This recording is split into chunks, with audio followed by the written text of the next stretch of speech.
यहाँ हमारे बहुत है ग्राम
आज सभी लोगों ने अपनी एकता का जो परिचय दिया है कलेक्ट्रेट में जिलाधिकारी महोदय के माध्यम से माननीय प्रधानमंत्री जी को ज्ञापन दिया, उसमें बहुत बड़ी संख्या में आप लोग आए और पानी भी बरस रहा था, वरना और ज़्यादा आप संख्या होती।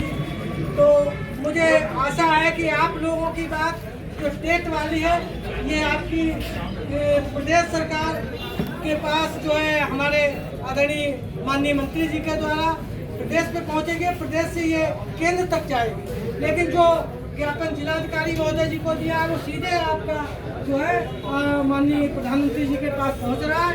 तो मुझे आशा है कि आप लोगों की बात पल की बात जो आपकी पीड़ा है वो आपकी पहुंच रही है और माननीय मंत्री जी हमारे सरल हृदय के जो व्यक्तित्व है उनका वो जो है आपकी बात को इस लेटर के माध्यम से अन्य मीडिया के माध्यम से जो है आपकी बात पहुंचाएंगे। और जो टेट का 2011 से पहले हम लोगों का टेट का जो मुद्दा सौंपा गया, मुझे आशा है कि वो आपका टेट मुक्त होगा, टेट मुक्त होगा।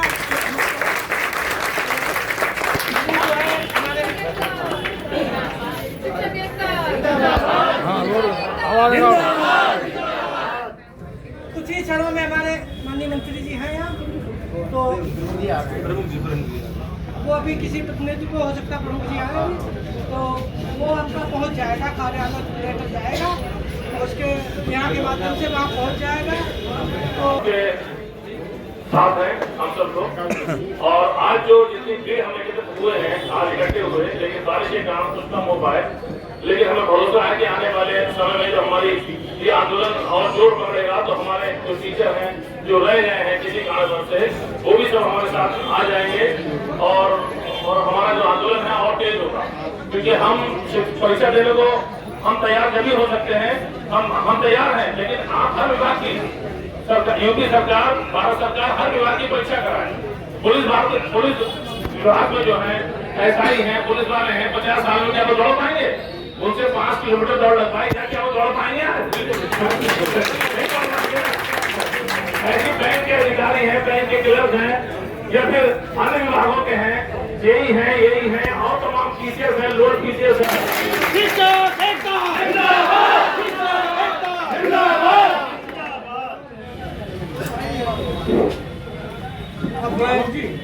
तो सभी को नमस्ते।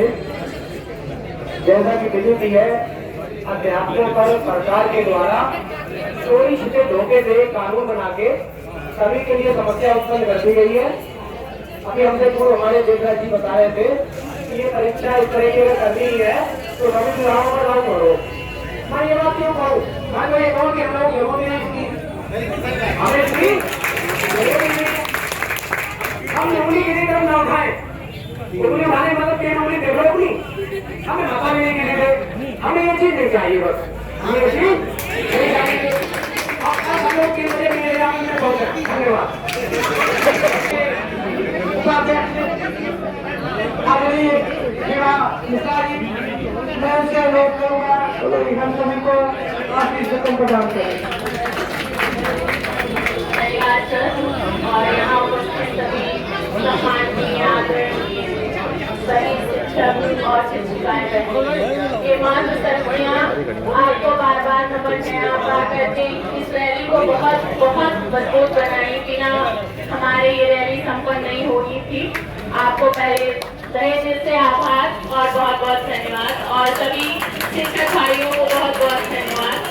और इस संदर्भ में इतना कहना चाहूंगी कि संघर्ष हम शुरू से करते आए हैं और आगे भी संघर्ष करेंगे, और इसको इस टेट को जड़ से मिटा के रहेंगे। टेट देना ही नहीं है हमें।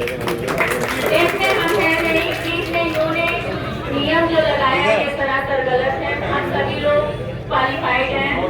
जो इनका मानक था, जो इन्होंने हमसे फॉर्म भरवाए थे, उनको हम पूरा करके आए हैं। इसलिए हम बीच में कोई भी नया नियम अगर हम पे लगेगा तो सारे विभाग पर लगेगा। इसको हमें प्रण करना है, दृढ़ संकल्प रहना है। बहुत बहुत धन्यवाद। कहाँ से लाऊं, सोचता हूँ कि वो अंदाज कहाँ से लाऊं। दिल में कुछ पाने की तमन्ना सजो तो नहीं, मगर आपको जो पसंद आया इसकी आवाज कहाँ से लाऊं, कहाँ से लाऊं। मैं खुद टेट पास हूँ, लेकिन कम से कम बीसलपुर से हमारे ब्लॉक अध्यक्ष महोदय लगातार गाड़ियां भर भर के भेज रहे हैं, भर भर के भेज रहे हैं, जबकि सारे लोग टेट पास हैं। क्यों? सोचने का विषय है। जो लोग घर पे लेटे हुए हैं उनके लिए बड़े संवेदनशील विषय है ये, कि वो घर पे क्यों लेटे हुए हैं, उन्हें ये सोचना चाहिए। आज यहाँ जो ज्ञापन दिया गया है वहाँ पे जो संख्या होनी चाहिए थी वो नहीं है। जो ये कानून लागू कर रहे हैं उसके सापेक्ष अगर देखा जाए तो ये अभी कम है, इसको और बढ़ाना चाहिए। क्योंकि जब टूटने लगे हौसले तो बस इतना याद रखना कि बिना मेहनत के हासिल तक तो ताज नहीं होते, और ढूंढ लेते हैं मंजिल अपनी अंधेरों में भी, लेकिन जुगनू कभी रोशनी के मोहताज नहीं होते, जुगनू कभी रोशनी के मोहताज नहीं होते। मैं आप सभी से बस इतना विनम्र निवेदन करना चाहूंगा कि किसी भी कानून को, किसी भी जो भी नियम लागू होते हैं और हम पे थोपे जाते हैं, उनको हटाने के लिए केवल एक ही चीज होनी चाहिए, वो होनी चाहिए एकता। ये जो विभिन्न प्रकार के संगठन काम कर रहे हैं, भी थोड़े दिन पहले मैंने देखा था कि वो जो आदेश आया था ऑनलाइन उपस्थिति वाला, उसमें केवल एक संगठन बना था सारे शिक्षकों का।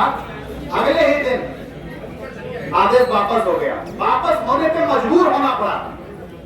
तो मेरा बस इतना ही निवेदन है कि सारे संगठन एक हों, क्योंकि हम शिक्षक हैं सबसे पहले, और ये जो सरकार के द्वारा थोपा गया हम लोगों पे नियम है ये वापस हो, और होना ही चाहिए।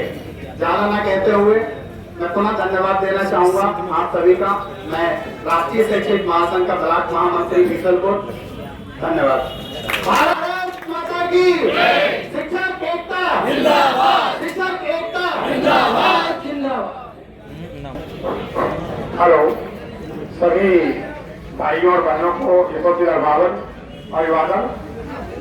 और आज जिस कारण लोग यहाँ इकट्ठे हुए हैं, मैं सिर्फ इतना जानना चाहता हूँ कि जब हमने जॉब ज्वाइन करी थी तब हम फ्रेश माइंड थे।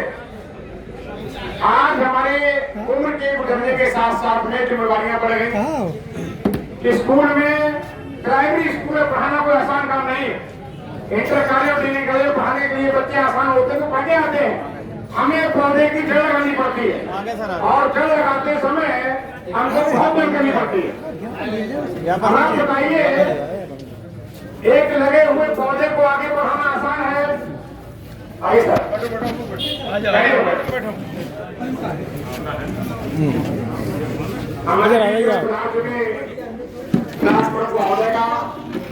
बल्कि उचित मंच तक पहुंचाएंगे।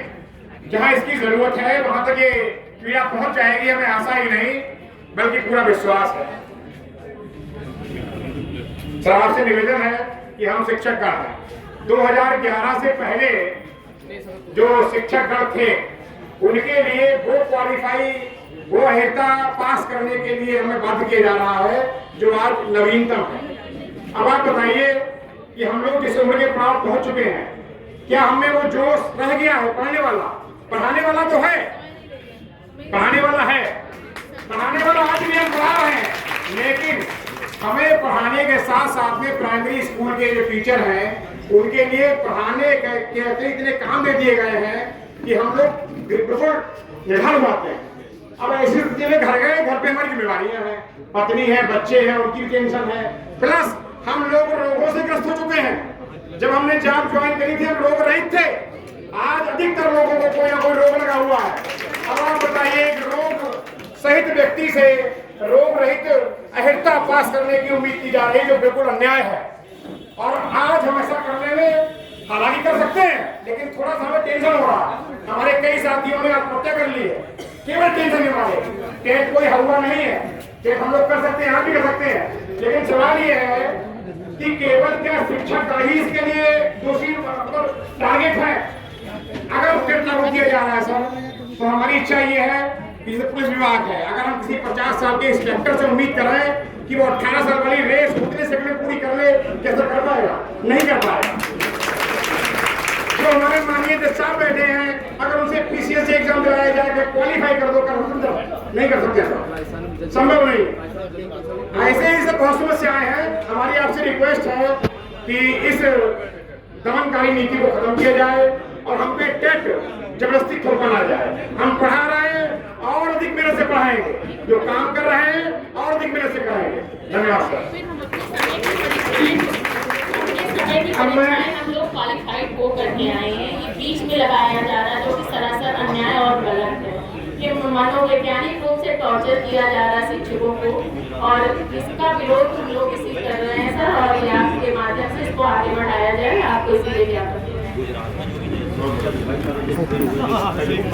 एक जानकारी और देना है, राजस्थान में जजों की परीक्षा हुई थी साहब, इसमें 17 जजों ने पेपर दिया था, एक मिनट और हम लोगों से ये अपेक्षा की जा रही है कि हम दोबारा से टेट पास करें इस उम्र के पड़ाव पे।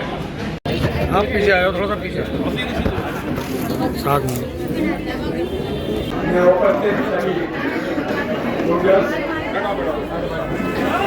आपकी समस्याओं से माननीय मंत्री जी को, मंत्री जी के द्वारा माननीय मुख्यमंत्री जी और प्रधानमंत्री जी तक इन समस्याओं को पहुंचाने में हर तरीके का प्रयास किया जाएगा, और ये प्रयास इस बात का किया जाएगा कि आपकी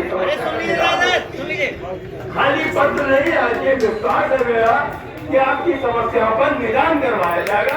ऐसी आपका ये पत्र ऊपर तक पहुंचाया जाएगा।